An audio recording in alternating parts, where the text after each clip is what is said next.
Diamond માધ્યમિક વિદ્યાલય થરાદ ખાતે ધોરણ 10ના વિદ્યાર્થીઓનો વિદાય સમારંભ અને શુભેચ્છા સમારોહનું આયોજન કરવામાં આવ્યું હતું. તેમાં ધોરણ 10ના વિદ્યાર્થીઓએ ઉત્સાહભેર ભાગ લીધો હતો. વિદ્યાર્થીઓએ તેમના શાળાના અનુભવો રજૂ કર્યા અને શિક્ષકગણ તેમજ મદ્રેસાના મૌલાના મુસ્તકીમ સાહબ દ્વારા તેમને શુભેચ્છા પાઠવવામાં આવી હતી અને ધોરણ 10 પછી વ્યવસાયિક શિક્ષણ વિશે પણ માર્ગદર્શન આપવામાં આવ્યું હતું. છેલ્લે શાળાની વિદ્યાર્થીનીઓ દ્વારા વિદાય ગીત તેમજ અલગ અલગ વિદાયના પ્રોગ્રામ રાખીને વિદાય આપવામાં આવી હતી. તેમજ ધોરણ 10 વિદ્યાર્થીઓ તરફથી શાળા પરિવારને નોટિસ બોર્ડ ભેટ આપવામાં આવ્યો હતો. શાળા દ્વારા તમામ વિદ્યાર્થીઓને શુભેચ્છા પ્રમાણપત્ર અને બોલ પેન આપવામાં આવેલ.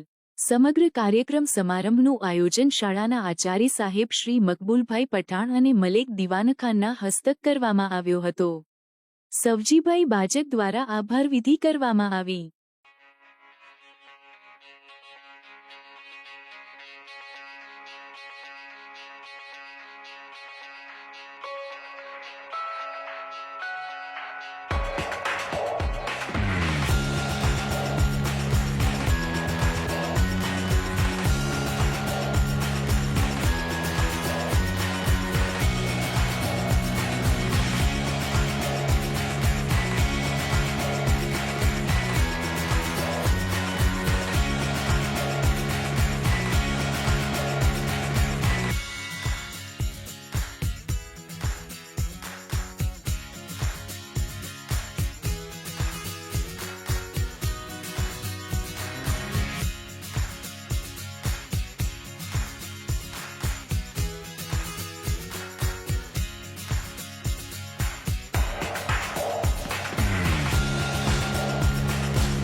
સમાચારોની ઝડપી અપડેટ માટે હમણાં જ સત્ય સ્વરાજ ન્યૂઝ ચેનલને લાઇક, શેર અને સબસ્ક્રાઇબ કરો.